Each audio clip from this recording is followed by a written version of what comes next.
Fire department records show Catoosa firefighters had been called out to that same room in that same hotel for the same reason 2 times in the previous 2 weeks. News on 6's Reagan Ledbetter is live with more details tonight. Reagan? Lori, Pavel Markowski says his co-worker saved his life. Markowski didn't show up for a business meeting, which isn't like him. So his co-worker went to the Hampton Inn and Suites and convinced the staff to unlock Markowski's room. And they found him on the floor, unconscious.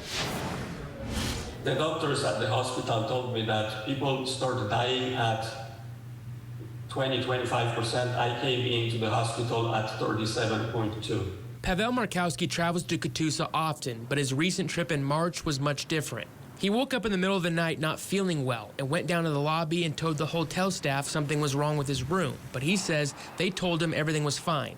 Hours later, he was passed out cold. I remember one of my colleagues walking in, talking to me, but I couldn't respond. I didn't understand what he was saying, and I was not able to talk. I know that I was laying on the floor. A report from the Catoosa Fire Department says carbon monoxide that day was high and had been high in the same room 2 times in the past 2 weeks. The report says the firefighters found the carbon monoxide leak coming from downstairs in the hotel near the laundry room and learned the fresh air vents and exhaust vents had been hooked up backward by a plumber that wasn't licensed or insured and didn't have a permit. So the question, how can this room even be available for other guests?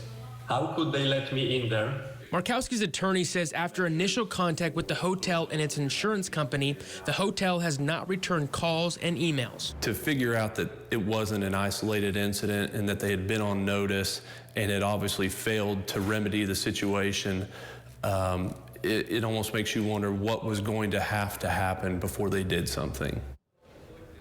Pavel says he has a lot of anxiety now and carries a carbon monoxide detector everywhere he goes and can't sleep without one. I called both the hotel general manager and the company that owns the property, but I haven't heard back. Reagan Ledbetter, Oklahoma's own, News on 6.